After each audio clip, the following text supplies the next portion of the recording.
everyone. Hope you're having a great morning. I only have, I feel like, 2 seconds to hop on and talk to you guys about this, but I wanted to be really fast because I felt like it's what God was emphasizing this morning. And so I wanted to chat about the parable of a prince and his servant from the Bible and really break down what this means, because this is what God was emphasizing today.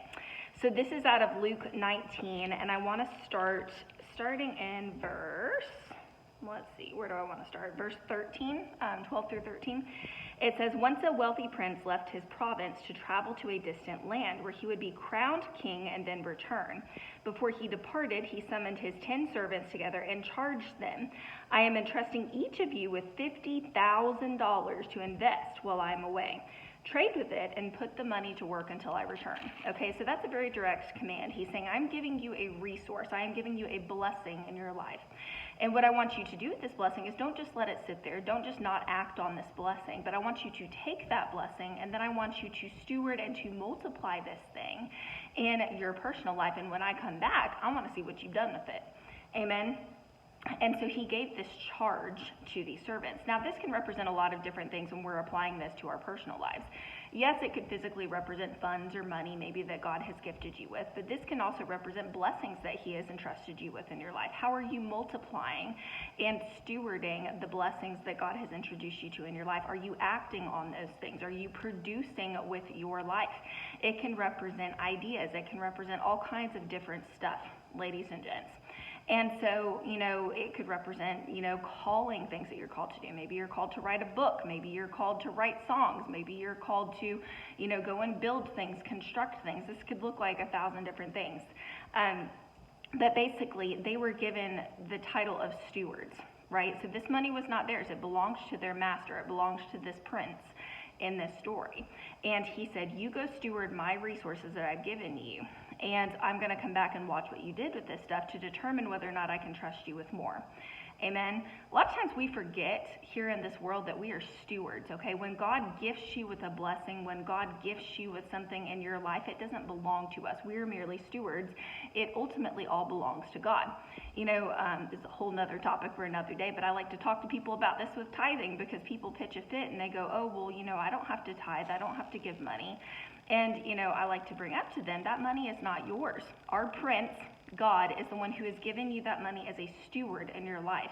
And so the tithe is just returning someone else's money. You wouldn't get mad at a friend if they asked for their money back, if they gave you like $500 and they said, I want $100 of my money back, right? Because it was never yours in the first place, okay?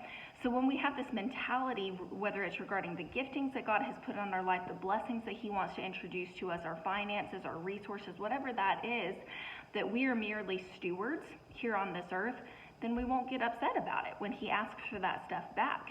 Amen. And we won't get upset when he says, I'm entrusting you with this for a season, for a time. Now it's your job to act on this. It's your job to multiply this and to steward this thing well. And when I come back, I'm going to watch to see if you did anything with it, and then watch the response. So I'm going to hop to verse 26, and I'm going to give you kind of a breakdown of the in-between for time's sake. So basically, 2 of the servants went and they multiplied those gifts. Some invested it, one invested it at a higher price, another invested it at kind of a slightly different price. It was a little bit lower, but he still did good things with it.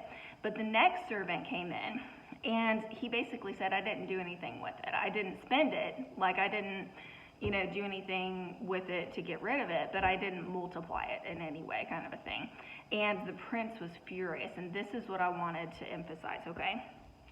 Prince/king. It says, yes, replied the king, starting in verse 26. But to all who have been faithful, I will give even more to them. And to the ones who have nothing, even the little they have, I will take from them. Now bring all those rebellious enemies of mine who rejected me as their king. Bring them here before me and execute them. You might say to me, well, Jill, this sounds incredibly harsh. Why would they execute someone? It's not like he went and spent this guy's money or anything. He just didn't multiply it.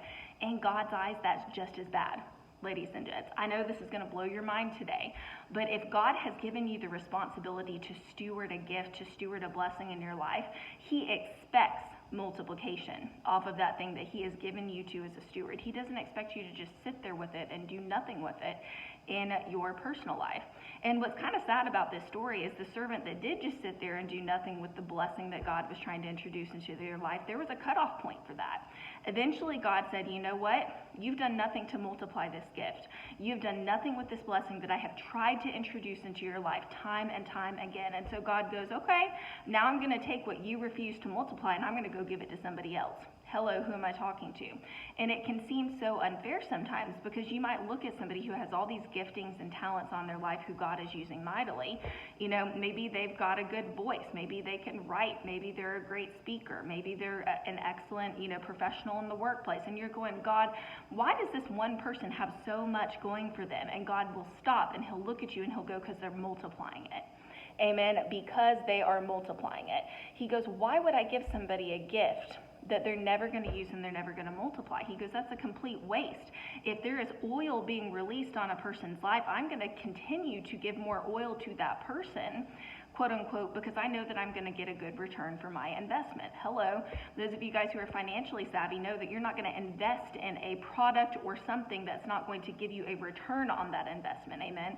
You're not going to invest on a stock that's doing awful or that is not predicted to do well. You're not going to invest in something where there's no growth, where there's not someone who is taking what they have been given, multiplying that thing and using it accordingly. Eventually, it's just like us. I mean, think about the stock market or an investment financially in your own life. If you invest in something, you see that it's not going anywhere for an extended period of time, you're not going to keep pouring into that thing. Eventually, you're going to withdraw your money from that thing. You're going to go, okay, you failed that test. We're going to pass it on to the next person. Amen. For some of you guys, you need to understand that multiplication is not just important, it's critical. Amen. You can't just let blessings sit there in your life and not do anything with them. Because God views that the same as if you were to take something away. Amen. Because you've got to multiply the oil. You've got to steward that thing. Because remember, we're just stewards here on this earth. Amen. We're not quote unquote owners. Yes, even if it's technically in your title or your name here on earth, it ultimately belongs to God. Amen. And so God's looking at you from a master standpoint, and he's going, how are you multiplying these gifts that I put on your life? How are you using the opportunities that I have sent to you? And then eventually, if we don't touch that stuff in our lives for an extended period of time, maybe God told you over and over and over again, he will bypass you, give it to the person who is pouring out oil in their life, because God's not going to let that oil go to waste. Amen. I've seen this so much. I saw this, I did worship leading back in the day. I saw this so much of the time. There would be someone with an incredible voice, way more talented than the other people who were actually up on the stage. But they wouldn't wake up for the 7 a.m. practices. They wouldn't be faithful. They wouldn't be consistent.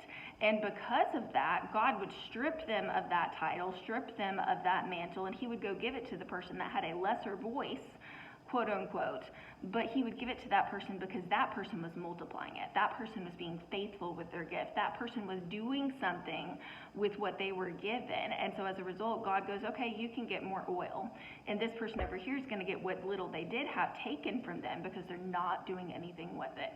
And you might say to me, well, Jill, that's not fair. Life's tough, get a helmet, ladies and gents. I know that's not what you want to hear today, but this is the way the kingdom works.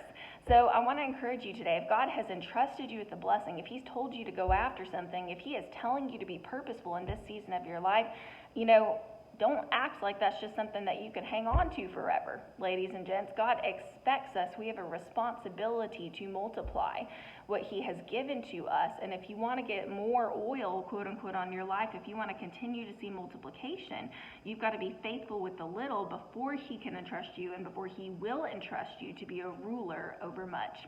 Amen. Hope you guys have a great day. I'll chat with you again soon.